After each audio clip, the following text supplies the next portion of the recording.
요한복음 12장 20절에서 36절까지 봉독해 드리겠습니다. 명절에 예배하러 올라온 사람 중에 헬라인 몇이 있는데 그들이 갈릴리 벳사다 사람 빌립에게 가서 청하여 이르되 선생이여 우리가 예수를 배우고자 하나이다 하니 빌립이 안드레에게 가서 말하고 안드레와 빌립이 예수께 가서 여쭈니 예수께서 대답하여 이르시되 인자가 영광을 얻을 때가 왔도다. 내가 진실로 진실로 너희에게 이르노니 하나를 미리 땅에 떨어져 죽지 아니하면 하나를 그대로 있고 죽음은 많은 열매를 맺느니라. 자기의 생명을 사랑하는 자는 잃어버릴 것이요 이 세상에서 자기의 생명을 비워하는 자는 영생하도록 보존하리라. 사람이 나를 섬기려면 나를 따르라. 나 있는 곳에 나를 섬기는 자도 거기 있으리니 사람이 나를 섬기면 내 아버지께서 그를 귀히 여기시리라. 지금 내 마음이 괴로우니 무슨 말을 하리요. 아버지여 나를 구원하여 이 때를 면하게 하여 주옵소서. 그러나 내가 이를 위하여 이때에 왔나이다. 아버지여 아버지 이름을 영광스럽게 하옵소서 하시니 이에 하늘에서 소리가 나서 이르되 내가 이미 영광스럽게 하였고 또다시 영광스럽게 하리라 하시니 곁에 서서 들은 무리는 천둥이 울었다고도 하며 또 어떤 이들은 천사가 그에게 말하였다고도 하니 예수께서 대답하여 이르시되 이 소리가 난 것은 나를 위한 것이 아니요 너희를 위한 것이니라. 이제 이 세상에 대한 심판이 이르렀으니 이 세상 임금이 쫓겨나리라. 내가 땅에서 들리면 모든 사람을 내게로 이끌겠노라 하시니 이렇게 말씀하시면 자기가 어떠한 죽음으로 죽을 것을 보이심이러라. 이에 무리가 대답하되 우리는 율법에서 그리스도가 영원히 계신다함을 들었거늘 너는 어찌하여 인자가 들려야 하리라 하느냐. 이 인자는 누구냐. 예수께서 이르시되 아직 잠시 동안 빛이 너희 중에 있으니 빛이 있을 동안에 다녀 어둠에 붙잡히지 않게 하라. 어둠에 다니는 자는 그 가는 곳을 알지 못하느니라. 너희에게 아직 빛이 있을 동안에 빛을 믿으라.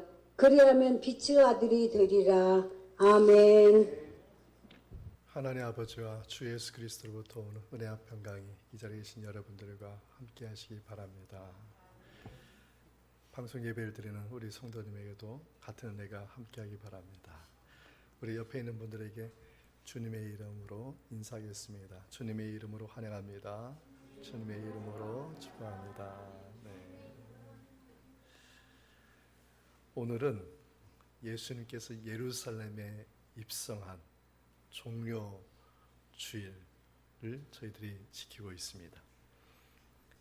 예수님께서 예루살렘에 입성하실 때 예루살렘에 사는 거민들이 나와서 종려나무 가지를 흔들며 그리고 주님을 환호하며 맞이하였기 때문에 그래서 종려주일이다 이렇게 이름이 붙였습니다.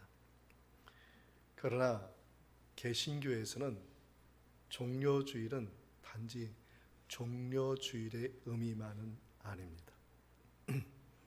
개신교에서의 종려주일은 고난주간의 시작을 의미하기도 합니다. 다시 말해서 종려주일이라는 이름에 그 뜻에 더 의미 있기보다는 그 안에 있는 내용에 더 깊은 의미를 두는 것이 개신교에서 지키는 종려주일의 의미입니다. 바로 그 예수님 앞에서 종려나무 가지를 흔들며 환호했던 그 백성들이 호산나 다윗의 자손이다 그렇게 칭송했던 그 사람들이 이제는 예수님을 십자가에 못 박는 그러한 사람들이 되기 때문에 이제 바로 고난이 시작되는 것을 의미합니다. 본문에 보면 예수님이 예루살렘에 입성하신 후에 헬라인들이 와서 예수님을 뵙기를 청하였습니다.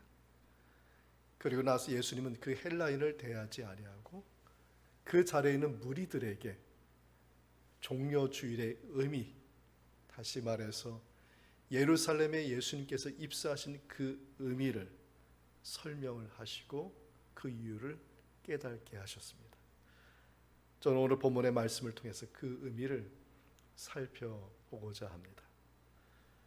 첫째로 예수님은 인자가 영광을 얻을 때가 왔다라고 말씀하셨습니다.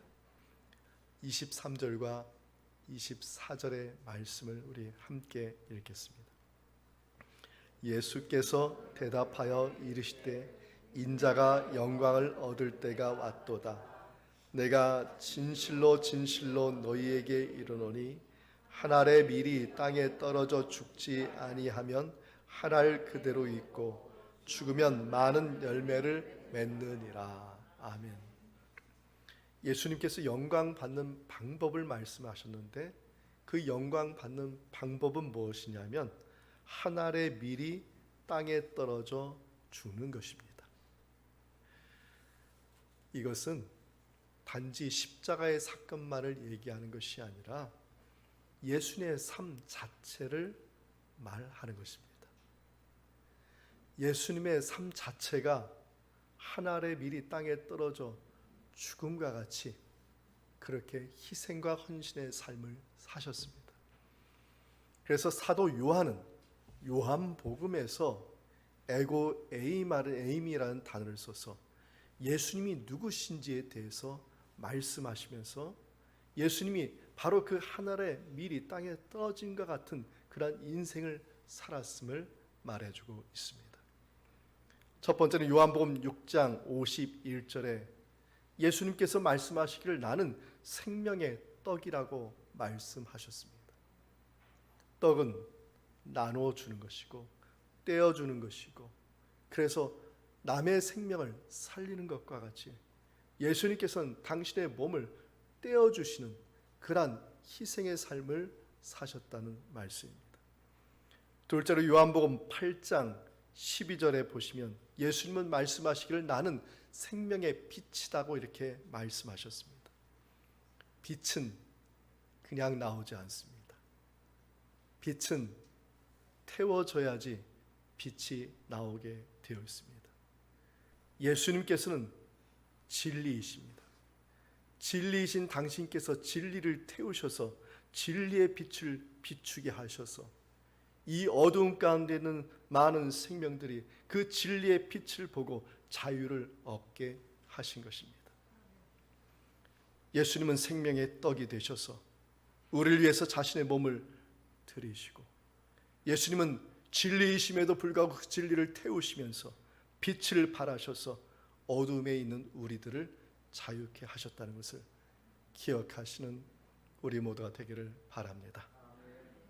세 번째로 예수님께서는 10장 11절에 말씀하시기를 예수님은 나는 선한 목자다 이렇게 말씀하셨습니다.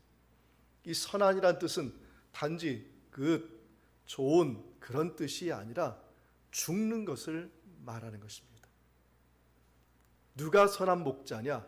양들을 위해서 자기 목숨을 아끼지 않고 버리는 목자가 바로 선한 목자다.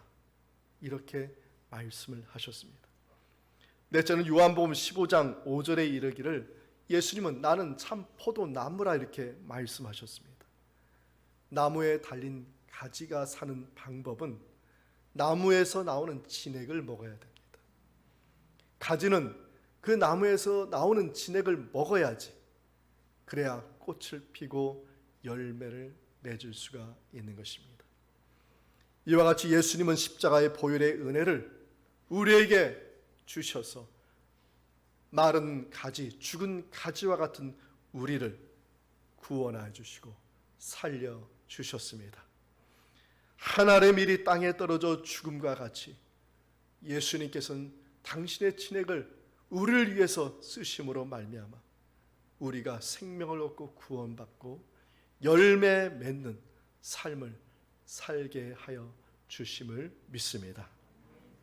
그러므로 이 모든 에임이 예수님이 누구신가에 대해서는 설명만이 중요한 것이 아닙니다. 중요한 것은 예수님이 누구신가를 내가 믿는 것이 더 중요하다는 사실입니다. 우리가 이 세상을 사는 유일한 한 가지 방법, 저는 그것이 바로 믿는 것이라고 생각합니다. 영원한 하나님의 나라에 들어가 사는 유일한 한 가지 방법이 있다면 그것은 믿는 것입니다. 예수님을 믿지 않았을 때는 믿음이 그렇게 중요한지는 몰랐던 것이죠. 그러나 예수님을 믿고 나서 믿음 없이 산다고 한번 생각해 보십시오. 그것은 죽는 것과 똑같은 것입니다. 하늘나라에 가는데 부귀영화가 하늘나라에 가게 하는 것이 아니라 끝까지 믿음을 지키는 자가 하늘나라에 가는 줄 믿습니다. 그러므로 나의 형편과 환경으로 인해서 상대적으로 평가하거나 비교적으로 평가할 필요가 없습니다. 내가 지금 믿음을 갖고 있느냐가 중요한 것이고 그 믿음으로 사느냐가 중요한 것이고 그리고 결단코 나는 영원한 나라에 들어가기까지 그 믿음을 버리지 않겠다는 결심이 중요한 것입니다. 새벽 기도에 다니엘서를 묵상하고 있습니다. 다니엘서 3장에 보면 바벨론의 왕 느부갓네살이 예루살렘과 이스라엘 가나안 땅에서 유대인들을 포로로 잡아왔어. 그리고 그들에게 명하기를 자신을 위해서 금신상을 만들었는데 높이가 한 30m 되는 금신상을 만들었는데 여기에 누구든지 무릎을 꿇고 절을 해야지. 이 금신상에 절을 하지 않는 자는 풀무불에 던진다고 공포를 하였습니다. 다니엘과 다니엘의 그 세 친구들은 그 왕의 공포를 들었음에도 불구하고 왕의 명령을 거절합니다. 그들은 말하기를 뭐라고 얘기하냐면 우리는 절대로 우상에게 절하지 않겠습니다. 비록 당신이 우리를 풀무불에 던진다 할지라도 하나님은 우리를 풀무불에서 반드시 구해낼 것입니다. 그리고 또 다음에 이렇게 말합니다. 그리하지 아니할지라도 당신이 우리를 풀무불에 던지고 하나님이 그 풀무불에서 우리를 건져내지 아니할지라도 우리는 우상을 숭배하지 않겠다 이렇게 선포하였습니다. 다시 말해서 영원한 나라에 가기까지 비록 하나님께서 나를 구원해 주지 않는 그런 상황이 된다 할지라도 우리는 절대로 믿음을 버리지 않겠다는 것입니다. 느부갓네살이 화가 났어요. 풀무불의 불을 온도를 7배나 더 뜨겁게 만들었어요. 다니엘의 세 친구를 잡아갔던 그 군사들은 그 가운데 가다가 그 불의 열기에 타 죽었어. 그 정도로 뜨거운 그 풀무불에 다니엘과 세 친구들은 그 안에 던져짐을 당하였어. 그런데 놀라운 일이 벌어진 것이죠. 3명이 던져졌는데 그 풀무불에 오가는 사람이 4명이라는 거예요. 그 한 명에 대해서 묘사를 하죠. 신과 같더라. 신과 같더라. 다니엘의 세 친구가 그 풀무불에 던져졌을 때 7배나 더 뜨거운 그 불 가운데 들어가신 분이 누구십니까? 하나님이 그 불 가운데 들어가셔서 다니엘의 세 친구들이 머리 하나 그을림이 없도록 보호하여 주시고 그리고 구원해 주신 것이 아니겠습니까? 사랑하는 성도 여러분, 비록 그리하지 아니할지라도 비록 내가 원하는 대로 되어지지 아니할지라도 우리가 지켜야 될 것은 오직 믿음이라는 사실을 기억하시기 바랍니다. 예수님의 생명의 떡입니다. 믿어야 됩니다. 예수님의 생명의 빛입니다. 믿어야 됩니다. 예수님이 선한 목자이십니다. 믿어야 됩니다. 예수님이 참 포도나무입니다. 믿어야 됩니다. 믿지 않으면 아무 의미가 없는 것입니다. 예수님께서 당신을 계시하시고 당신을 보여주실 때는 믿으라고 보여주신 것이죠.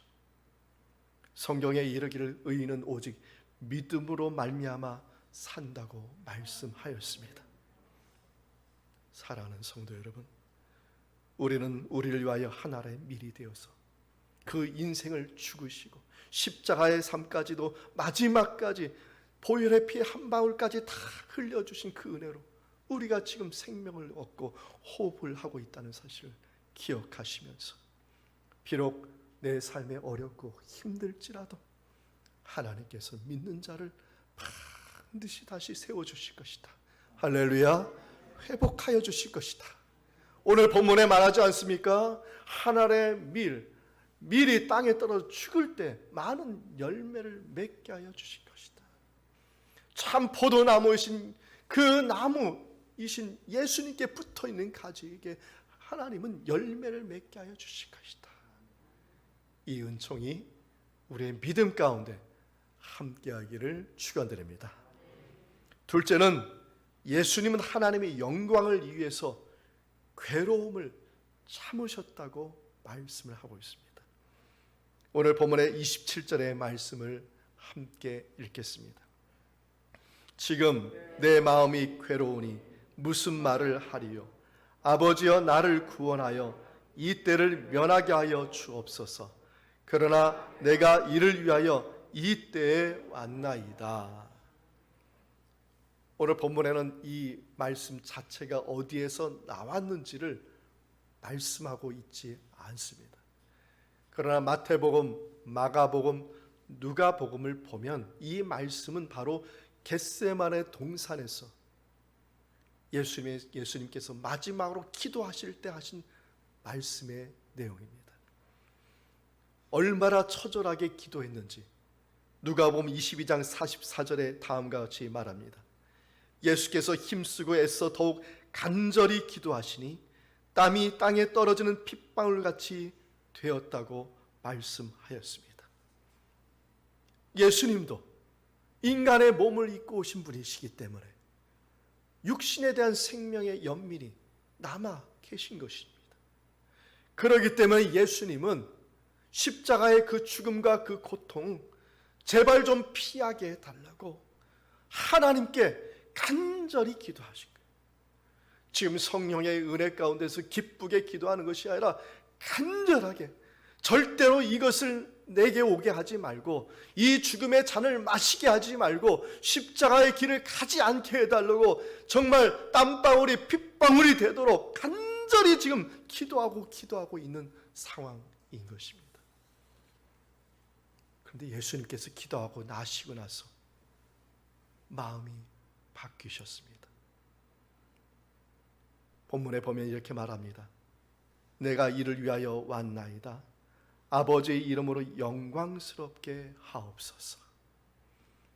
심히 괴롭다고 말씀하시고 땀방울이 핏방울이 되도록 간절히 기도하고 나서 그리고 나서 하신 말씀이 내가 이것을 위해서 왔다고 하나님께 영광 돌리게 해달라고 말하니 하늘의 문이 열리고 하나님께서 말씀하시고 네가 여태까지 하나님께 영광 돌리는 삶을 살았고 앞으로도 너는 하나님의 영광을 돌리는 그런 삶을 살 것이라고 하늘의 음성이 들렸던 것입니다. 영광이라는 말 헬라어는 독사라고 말합니다. 이 독사의 뜻은 생각의 의미를 가지고 있습니다. 다시 말해서 이 영광이라는 말을 생각이라는 뜻으로 적용하면 이렇습니다. 예수님께서 내가 이를 위해서 왔나이다. 아버지의 이름을 영광스럽게 해달라는 이 말은 무슨 뜻이냐면 이제는 내가 하나님의 생각대로 살게 해달라는 것입니다. 그래서 하늘문이 열리면서 하나님께서 말씀하시기를 뭐라고 말씀해요? 네가 여태까지 하나님의 생각으로 살아왔고 앞으로도 너는 하나님의 생각으로 살아갈 것이다. 이렇게 말씀을 한 것입니다. 예수님은 인간의 생각으로 십자가를 보았을 때는 땀방울이 핏방울이 되도록 간절하게 제발 이것을 피해달라고 십자가의 길을 가지 않게 해달라고 했는데 그런데 간절히 기도하고 나서 생각이 변화해서 하나님의 생각으로 보니까 이것이 십자가의 길이 십자가의 그 사명이 이것이 바로 하나님의 뜻이라는 것을 다시 한번 확인하게 된 것입니다. 십자가의 높이가 180cm 정도, 바로 이 정도의 바로 예수님의 발이 있는 거예요.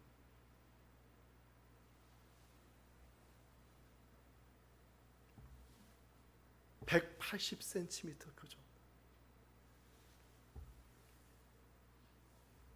그 180cm 그 정도의 예수님의 못 박힌 발이 있고, 그 위에 예수님께서 십자가에 달리시고 가시 면류관을 쓰시고 두 손이 못 박혀 있는 그것이 바로 십자가입니다. 180cm 그 밑에서 그 십자가를 봤을 때는 그 십자가는 혐오의 상태이고 고통의 십자가입니다. 근데 180cm 위에서 아래를 보니, 하나님의 관점으로 보니 그 십자가는 영원한 진리이고 영원한 생명이고 부활과 영광이 있는 사명의 길임을 깨닫게 된 것입니다. 인간의 생각과 하나님의 생각은 겨우 180cm의 차이입니다. 우리나라 말로 얘기하면 종이 한 장 차이라는 거예요. 180cm 이 밑에 있을 때는 인간의 생각으로 가득하였다. 180cm 위에서는 하나님의 생각이 들었다. 그러면 하나님의 그 생각, 그 관점을 가지려면 어떻게 해야 되느냐? 예수님과 함께 십자가에 못 박히는 것입니다. 180cm 위에서 돌아가신 그 예수님 그 옆에서 내가 죽어야 되는 거예요. 신앙은요, 내가 죽어야 되는 거예요. 내가 죽지 않으면 절대로 하나님의 관점, 하나님의 생각, 하나님의 뜻, 하나님의 계획을 발견할 수가 없는 것입니다. 그래서 하늘의 밀이 땅에 떨어진 것 같이 죽어야 된다고, 지금 예수님의 인생이지만은 그러나 우리 제자들 그리스도인들에게 하시는 말씀인 것입니다. 중국의 유명한 목사님의 일화입니다. 신앙인으로부터 많은 존경을 받는 목사님이셨습니다. 그러나 목사님은 목사님 자신을 너무나 잘 알고 있는 것이죠. 자신에겐 너무나 수많은 죄들이 있다는 것. 사람들이 내 안에 있는 은밀한 죄를 못 볼 뿐이지 자신의 은밀한 죄를 자기가 볼 때 너무나 고통스러워. 왜 이렇게 나는 고통스러울까?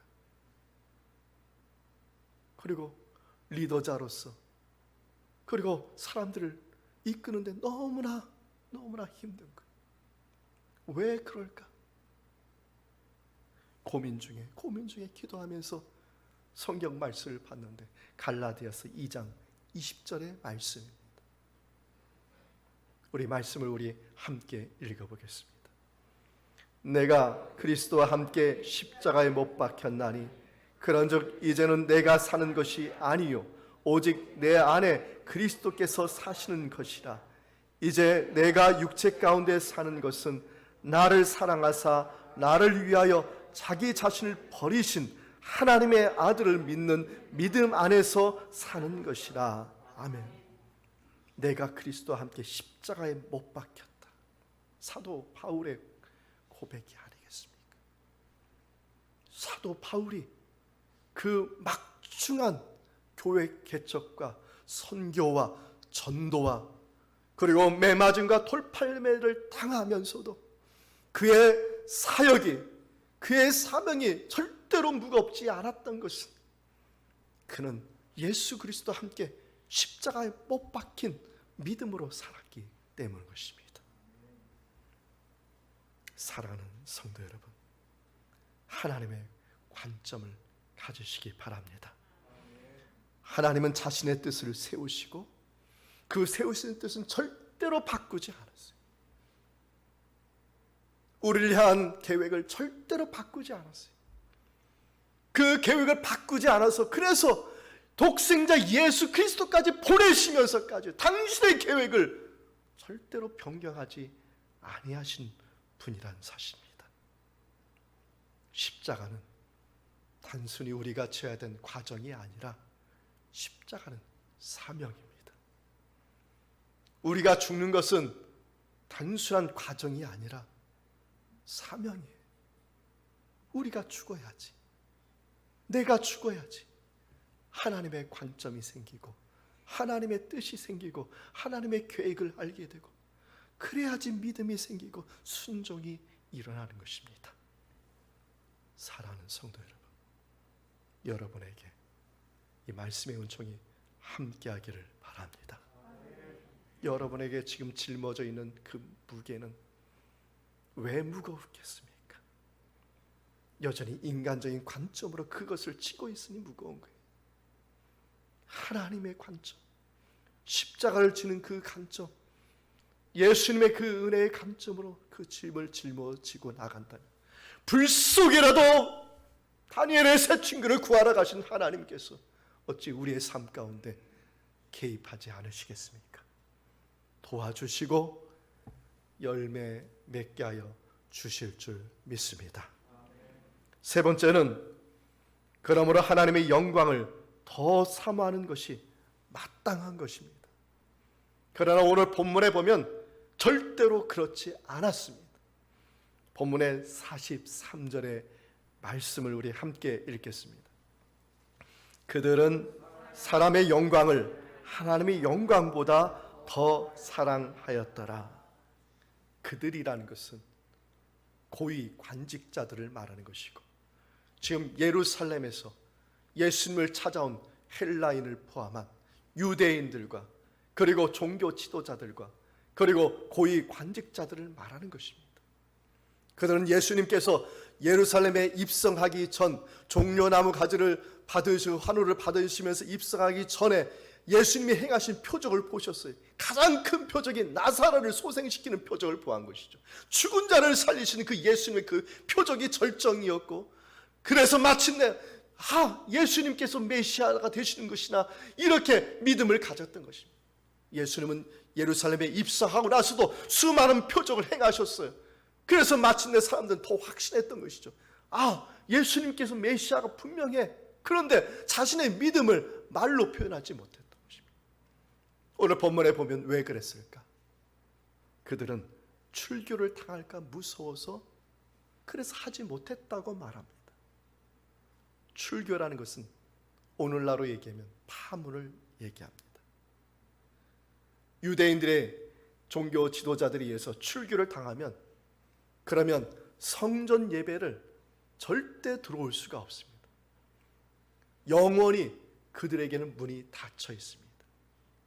이 말 뜻은 무슨 말이냐면 출교 당한 자는 어느 곳에서 살인을 당한다 할지라도 그 살인자는 살인의 죄를 묻지 않는다는 뜻인 것입니다. 다시 말해서 죽음과 같은 것이죠. 아무리 고위 관리라 할지라도 무서워하지 않을 수가 없었던 것이죠.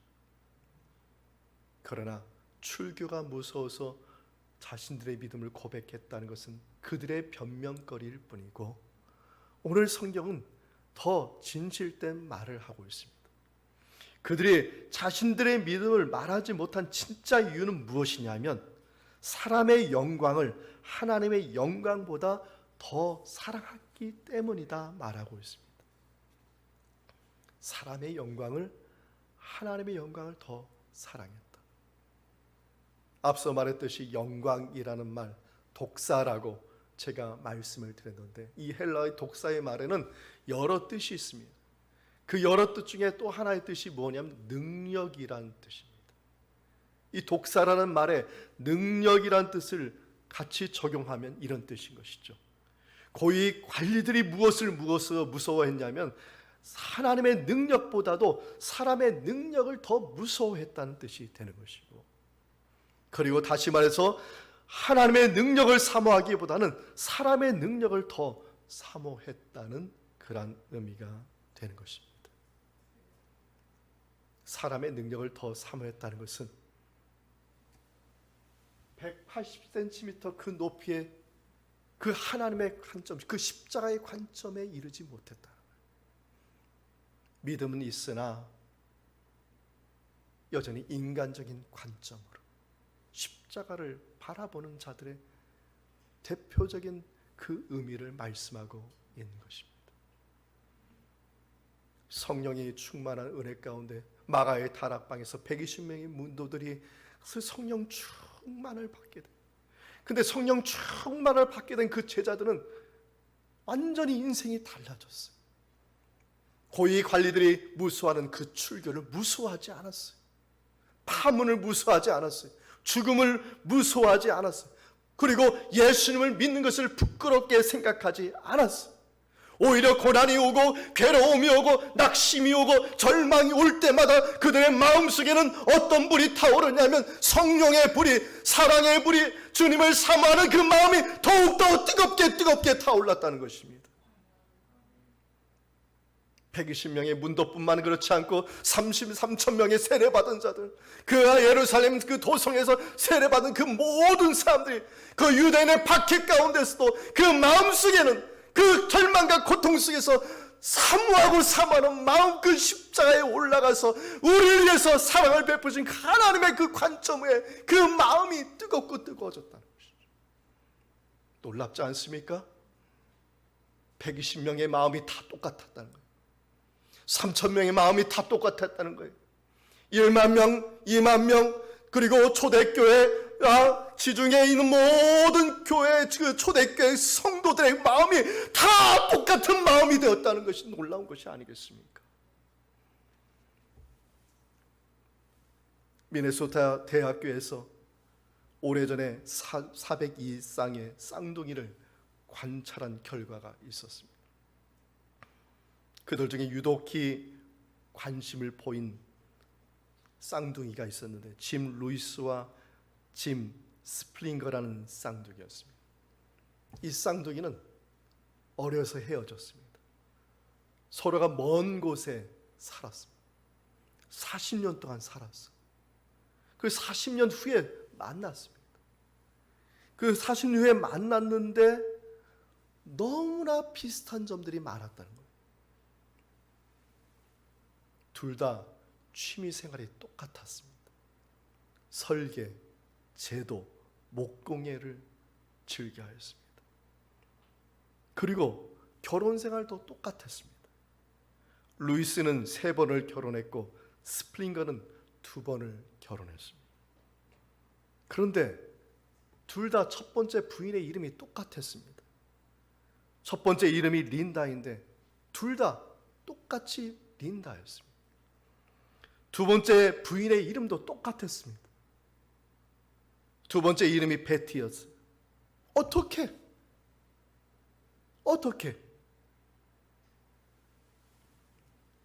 둘 다 첫째 아들의 이름을 제임스 알렌, 똑같이 제임스 알렌이라고 이름을 지었습니다. 심지어는 그들은 모두가 개를 길렀는데 그 개의 이름이 토이, 똑같이 토이라고 졌다는 거예요. 이 쌍둥이 형제는 멀리 떨어져 살았음에도 불구하고 생각하는 것이나 행동하는 것이 너무나 똑같았다는 거예요. 이와 같은 유사한 결과가 나온 그 결정적인 이유가 한 가지였는데 그것은 뭐냐면 유전자의 힘이라는 것이죠. 유전자가 똑같기 때문에 모두가 멀리 떨어져 있어도 그럼에도 똑같은 생각과 똑같은 행동을 하였다는 것입니다. 그리스도인들은 유전인자가 똑같아요. 영적인 유전인자. 예수 그리스도가 우리 안에 있다는 이 영적인 유전인자는 속일 수가 없습니다. 저와 여러분에게는 똑같은 예수 그리스도가 계신 줄 믿습니다. 그분이 동인이에요. 그분이 운동력이에요. 그분이 우리의 삶의 목적이고 그분이 우리의 인생의 전부입니다. 그래서 그분은 우리 안에서 함께 하심으로 힘들고 어려운 날이 있을 때 절망을 할지라도 그분은 우리 안에서 역사하시고 운동하시고 일하시고 계셔서 더욱더 주님을 사모하고 사랑하는 삶을 살게 하여 주신다는 것입니다. 힘든 일이 있습니까? 인간적인 관점에 서지 마십시오. 하나님의 관점. 단지 180cm의 높이입니다. 예수님께서 우리를 바라보신 그 180cm의 높이. 바로 거기에 우리의 심장이 뛰어야 되고, 바로 거기에 우리의 호흡이 있어야 되고, 바로 거기에 우리의 생명이 있어야 되는 줄 믿습니다. 어떤 힘으로 살아가시겠습니까? 예수 그리스도를 믿는 그 믿음으로 이 한 주간, 고난 주간 사시기를 축원드립니다. 뛰어가고 달려가고 걸어가고 올라가는 그러한 예수 그리스도가 주시는 그 은총 가운데서 저와 여러분의 생각과 마음을 다 하나가 되도록 붙잡아 주시고 역사하여 주실 것을 믿습니다. 하나님께 영광 돌리는 건 다른 거 아닙니다. 하나님의 생각으로 사셔야 됩니다. 나의 힘과 나의 능력이 아니라 하나님의 힘으로, 하나님의 능력으로 살아야 될 줄 믿습니다. 이 고난주간 다른 거 하지 마십시오. 하나님을 사모하고 내 안에 계신 예수님으로 말미암아 성령 충만한 말미암아 정말 내 안에 뜨거운 성령의 불로 주님을 사모하고 사모하는 그 마음으로 이 고난주간을 그 주님의 은혜에 감사하며 정말 우리가 부활의 아침에 함께 또 참여하고 영광 돌리는 우리 모두가 다 되기를 주님의 이름으로 축원드립니다.